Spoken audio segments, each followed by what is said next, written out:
Selamat pagi, selamat siang, selamat sore, dan selamat malam kawan-kawan kapanpun Anda menonton video saya ini. Pada kesempatan kali ini saya akan memberikan trik ya, bagaimana menyelesaikan soal penalaran analitis dengan cepat dan tepat di bawah 50 detik. Penalaran analitis adalah penalaran yang menguji kemampuan kawan-kawan dalam hal menganalisa suatu informasi berupa teks serta memanipulasi informasi tersebut atau data tersebut sehingga dapat menyimpulkan dengan tepat. Kemudian soal penalaran analitis adalah salah satu jenis soal yang diujikan di setiap CPNS dan SBMPTN. Penalaran analitis merupakan salah satu indikator di setiap tes CAT CPNS di mana jenis soal ini dimasukkan ke dalam kelompok soal-soal TIU atau tes intelijensia umum. Apa sih tujuannya tes penalaran analitis ini diberikan ya? Nah, jadi sebenarnya adalah tujuannya untuk mengukur kemampuan calon PNS dalam bernalar. Kemudian penalaran analitis lebih kompleks dibandingkan penalaran logis karena soal-soal penalaran analitis ini biasanya disajikan dalam bentuk soal cerita yang panjang. Adapun jenis-jenis penalaran analitis itu ada 4 jenis. Yang pertama adalah urutan kualitas. Ini nanti kalau misalnya permasalahan-permasalahan yang disajikan berupa mengurutkan nilai kelompok, mengurutkan nilai suatu pertandingan atau perlombaan, dan sejenisnya. Kemudian urutan kuantitas. Permasalahan yang disajikan berupa mengurutkan umur sekelompok orang, mengurutkan tinggi badan, atau mengurutkan berat badan sekelompok orang, dan sejenisnya. Adapun jenis yang ketiga adalah penalaran analitis implikasi. Permasalahan yang disajikan di sini berupa hal-hal yang berkaitan dengan antar syarat. Dan yang keempat adalah penalaran kombinatorik. Permasalahan yang disajikan berupa mengenai bagaimana membuat jadwal, posisi duduk berhadapan, posisi duduk melingkar, antrian presentasi, dan lain-lain yang sejenisnya. Jadi saya berikan 3 kunci yang harus dikuasai supaya kawan-kawan bisa menyelesaikan soal penalaran analitis ini dengan cepat, tepat di bawah 50 detik. Bahkan mungkin di bawah 50 detik, misalnya 30 detik. Bisa, sangat bisa ya. Oke, jadi kita lihat contoh soal bagaimana kita menyelesaikan dengan menggunakan 3 kunci ini. Soal pertama ya. Dalam suatu ujian diketahui sebagai berikut. Nah, jadi ada rule-nya. Yang pertama, D menyelesaikan ujian sebelum C. Artinya D terlebih dahulu. Kemudian A menyelesaikan ujian sebelum D. Berarti A terlebih dahulu dari D. C menyelesaikan ujian setelah B. Nah, berarti C di belakang B karena setelah B ya. Jadi tolong dipahami. Jika B menyelesaikan ujian sebelum A, maka urutan yang benar menyelesaikan soal ujian dari yang pertama hingga yang terakhir adalah, jadi urutannya dari terlebih dahulu hingga yang terakhir. Oke, jadi kuncinya ingat 3 kunci tadi kawan-kawan. Nah, kalau mau menyelesaikan ini dengan cara membuat urutan-urutan kemudian memindah-mindahkan, itu sangat membutuhkan waktu yang banyak. Kita pakai 3 trik tadi. Jadi kalimat kuncinya adalah B menyelesaikan ujian sebelum A. Kita lihat rule pertama. D menyelesaikan ujian sebelum C. Artinya D terlebih dahulu dari C. Jadi ini kalau kita lihat definisinya ini, itu harusnya adalah urutannya D, misalnya seperti ini, bla bla bla C. Harusnya begitu. Jadi kalau ada yang terbalik, ini justru di depan, maka tadi ini berarti melanggar aturan. Melanggar aturan dicoret saja. Contoh yang ini ya, jawaban C itu salah karena C di depan D. Kemudian yang jawaban D-nya juga salah. Jadi nggak usah kita susun-susun. Kita lihat saja rule-nya. Mana yang sesuai, mana yang melanggar, kan gitu ya. Kemudian kita ke rule yang kedua, A menyelesaikan ujian sebelum D. Jadi rule yang kedua adalah A menyelesaikan ujian sebelum D. Berarti A di depan terlebih dahulu selesai daripada si D. Nah, sama seperti yang di atas tadi rule 1. Jadi kalau ini ada di depan, maka itu salah, melanggar rule.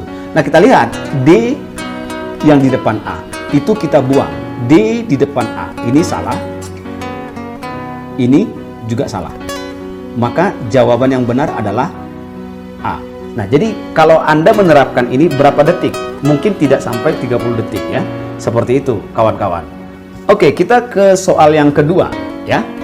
Apabila nilai Ani lebih tinggi daripada Banu, tetapi lebih rendah daripada Nila, sementara nilai Nila lebih baik daripada nilai Fatur, tetapi lebih rendah daripada nilai Sigit, dan nilai Fatur lebih tinggi dari nilai Ani. Urutan nama-nama dari yang memiliki nilai tertinggi. Nah, jadi kalimatnya adalah nilai tertinggi. Ini kata kuncinya. Urutan memiliki nilai dari nilai tertinggi ya. Nah, kita lihat ya. Jadi aturan-aturan yang saya katakan tadi, nggak usah Anda susun, nggak usah kawan-kawan susun, kemudian nanti diganti lagi, dipindahkan lagi. Jangan, itu membutuhkan waktu yang lama.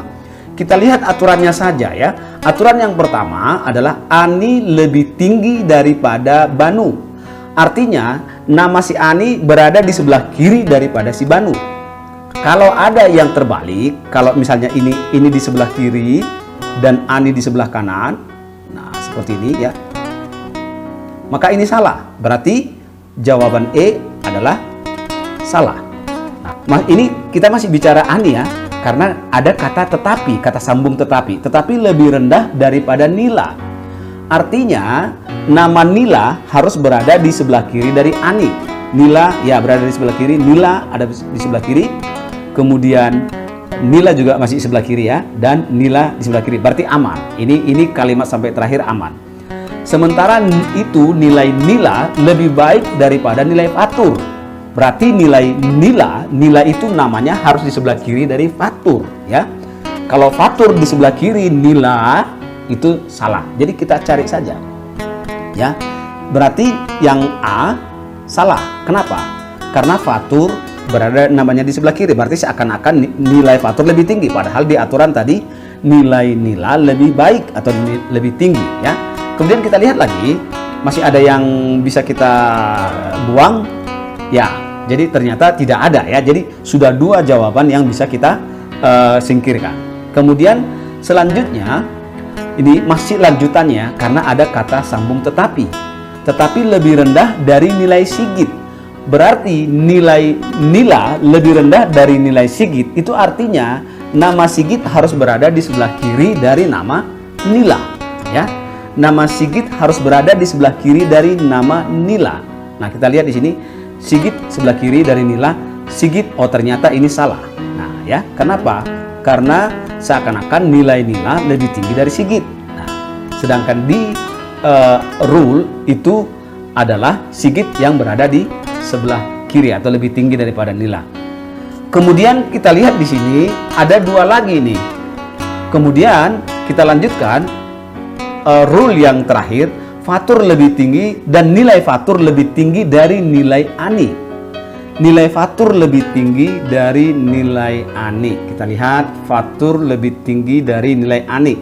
Artinya Fatur lebih tinggi harus di sebelah kiri, namanya di sebelah kiri dari Ani. Nah, kita lihat yang bertentangan ya. Nah, Fatur harus di sebelah kiri, sedangkan Ani harus lebih di sebelah kanan. Berarti ini salah.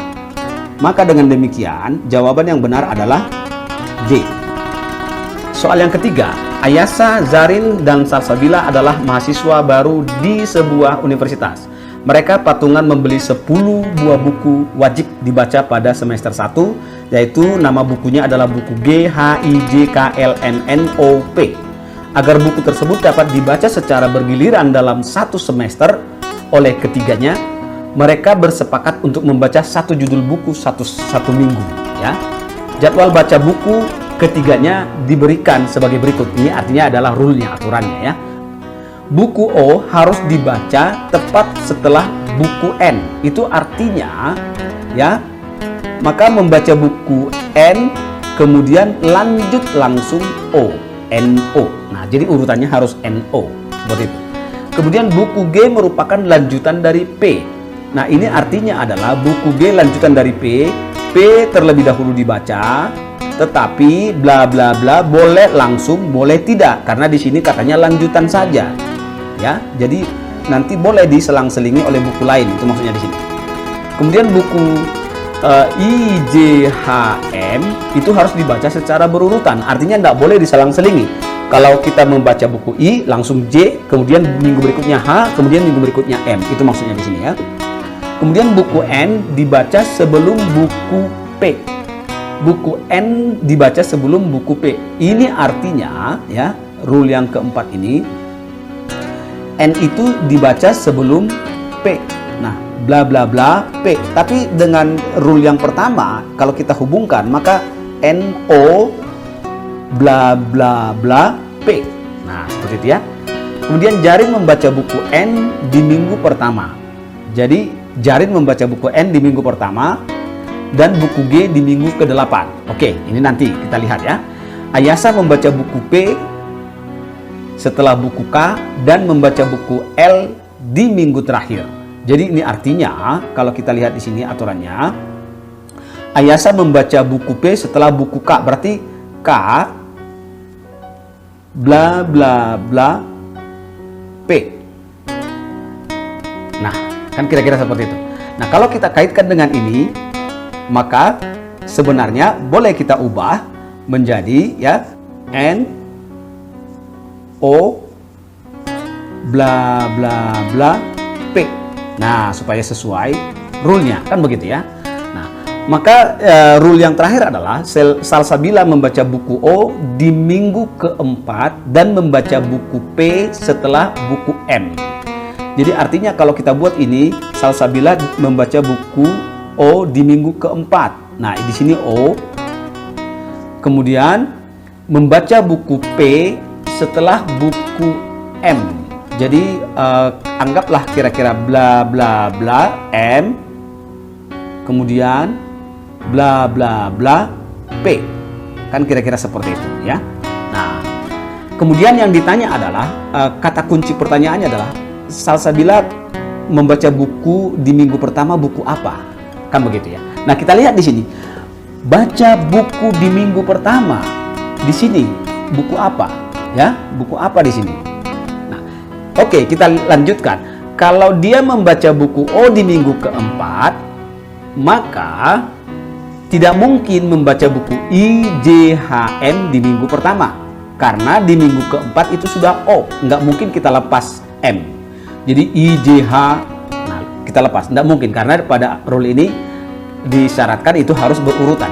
Maka dengan demikian ini kita buang ya, I kita coret, J kita coret, H kita coret, dan M kita coret. Nah, itu berarti tidak mungkin dia membaca buku itu di minggu pertama. Kemudian ada lagi tadi bahwa Jarin membaca buku N di minggu pertama. Berarti ini juga tidak mungkin dia baca. Kan seperti itu ya. Salsabila juga membaca buku P setelah buku M.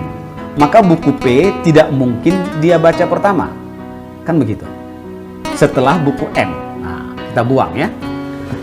Kemudian kita lihat lagi. Rule berikutnya, O harus dibaca tepat setelah N. Berarti O juga tidak mungkin, karena O dibaca setelah N, ada yang mendahului ya. G merupakan lanjutan dari buku P, berarti G juga tidak mungkin. Nah, jadi tinggal dua ini kawan. Nah, kita lihat aturan yang ada kaitannya dengan Ayasa tadi. Ayasa di sini ya. Jadi Ayasa KNO bla bla bla P. Nah, ingat ya bahwa ini. Nah, kalau seandainya kita hubungkan ke rule bahwa IJHM itu harus berurutan, maka ini boleh di sini. Di sini ada ditambahkan di sini tadi bahwa buku L yang dibaca Ayasa adalah di minggu terakhir. Jadi L. Oke, kalau kita lihat dari rule yang kedua ini bahwa G dibaca atau lanjutan dari buku P. Berarti kira-kira G-nya di sini. Nah, begitu ya. Nah, jadi kawan-kawan 1 2 3 4 5 6 sudah 6 buku di sini ya. Jadi tinggal bagaimana menyisipkan IJHM ke dalam urutan ini. Apakah dia di sini? Tidak mungkin di sini ya. Jadi keempat buku ini bisa disisipkan di sini atau di sini, kira-kira seperti itu. Maka dengan demikian si Ayasa itu membaca minggu pertama itu buku K. Nah, dengan demikian maka yang dibaca oleh Salsabila di minggu pertama adalah buku L. Jadi jawabannya adalah buku L. Oke, soal yang keempat. Suatu proyek pembangunan terdiri dari beberapa jenis proyek kecil, yaitu A, B, C, D, E, dan F. Proyek-proyek kecil ini saling berkaitan satu dengan yang lain, sehingga proyek-proyek tersebut pengerjaannya diatur sebagai berikut. Proyek B tidak boleh dikerjakan bersamaan dengan proyek D. Proyek A boleh dikerjakan bersamaan dengan proyek E. Proyek B hanya boleh dikerjakan bersamaan dengan proyek C. Proyek E dikerjakan jika dan hanya jika proyek F dikerjakan. Ini artinya syarat mutlak. Yang rule yang keempat ya. Kemudian pertanyaan kuncinya adalah jika pekerja tidak mengerjakan proyek C. Jadi kalau proyek C-nya tidak dikerjakan, apa kaitannya dengan rule di atas? Kan begitu ya. Jadi yang terkait tadi dengan rule di atas adalah rule 3. Nah ya. Jadi dengan rule 3. Nah, kita lihat jawabannya ya. Nah, jawaban A. Pekerja tidak akan mengerjakan proyek E. Apa hubungannya? Kita lihat rule 3. Ternyata kalau dia tidak mengerjakan proyek C, maka proyek B juga tidak dikerjakan. Karena apa? B hanya boleh dikerjakan bersamaan dengan proyek C. Jadi kalau proyek C tidak dikerjakan, maka proyek B tidak dikerjakan. Berarti bukan ini. Ya. Kemudian pekerja tidak akan mengerjakan proyek F. Nah, kita lihat ini ada di rule 4. Proyek E dikerjakan jika dan hanya jika proyek F dikerjakan. Apa hubungannya dengan pertanyaan kunci ini? Tidak ada. Berarti ini juga salah ya. Kemudian pekerja tidak akan mengerjakan proyek B. Nah, kita lihat di sini. Ini tadi bahwa rule-nya betul ya. Bahwa kalau dia tidak mengerjakan proyek C, maka proyek B juga tidak boleh dikerjakan. Karena proyek B hanya boleh dikerjakan bersamaan dengan proyek C. Nah, berarti yang benar adalah C. Nah, seperti itu kawan-kawan. Jadi, penyelesaian soal ini bisa di bawah 30 detik ya. Soal yang kelima, atau soal yang terakhir ya. Dewi adalah calon bupati di Kabupaten Sanggau. Untuk memenangkan kontestasi, dia harus berkampanye di 5 kecamatan yang ada di Sanggau atau yang ada di sana. Kelima kecamatan tersebut adalah Kecamatan A, Kecamatan B, Kecamatan C, Kecamatan D, dan Kecamatan E. Untuk memudahkan kampanye, tim pemenangan mengatur jadwal kampanye dengan ketentuan sebagai berikut. Nah, ini ada rule-nya ya. Ia dapat berkampanye ke Kecamatan D jika telah berkampanye ke Kecamatan C dan E. Artinya, D itu bisa dikunjungi kalau C dan E sudah dikunjungi. Kira-kira seperti itu ya. Kemudian rule yang kedua, ia tidak bisa berkampanye ke Kecamatan E sebelum berkampanye ke Kecamatan A. Artinya, sebelum E dikunjungi, dia harus mengunjungi dulu atau berkampanye dulu di Kecamatan A. Kecamatan kedua yang menjadi tempat kampanye Dewi adalah Kecamatan B. Artinya, kecamatan yang kedua dari 5 kecamatan tadi, jadi kecamatan pertama yang dikunjungi, kemudian kecamatan yang kedua itu B, sudah diketahui di sini ya. Seperti itu maksudnya. Namun pertanyaan kuncinya adalah 2 kecamatan yang menjadi tempat berkampanye Dewi setelah Kecamatan E. Setelah Kecamatan E ya. Nah, kita lihat di sini ya. Jadi 2 di belakang E, itu maksudnya. Jadi 2 kecamatan setelah E. Nah, kita lihat rule yang pertama ya. Ia dapat berkampanye ke Kecamatan D jika telah berkampanye ke Kecamatan C dan E. Artinya D itu di belakang C dan E. Jadi tadi pertanyaan kuncinya adalah di belakang E. Berarti D harus ada dalam jawaban. D harus ada dalam jawaban. Cari yang ada D di dalam jawaban. Ini tidak ada D-nya, salah. Ini tidak ada D-nya, salah. Ini ada D-nya, tunggu kuncinya. Ini tidak ada D-nya, salah. Berarti tinggal 2 jawaban yang akan menjadi kandidat kunci, ya, kunci jawaban. Kita lanjutkan. Ia tidak bisa berkampanye ke Kecamatan E sebelum berkampanye ke Kecamatan A. Bahwa A tidak mungkin di belakang E, kan begitu. Maka ini kita coret. Nah, berarti tinggal 1 jawaban. A ini ditembak, kuncinya ini. Kawan-kawan, sudah dapat. Kurang dari 30 detik. Saya yakin kawan-kawan pasti bisa dengan menggunakan 3 kunci yang sudah saya berikan di depan tadi. Oke, demikian kawan-kawan kesempatan kali ini. Saya harap ini bermanfaat bagi kawan-kawan semuanya dalam menghadapi seleksi CPNS ya di 2021. Demikian penjelasan saya terkait penalaran analitis dengan urutan ya, urutan.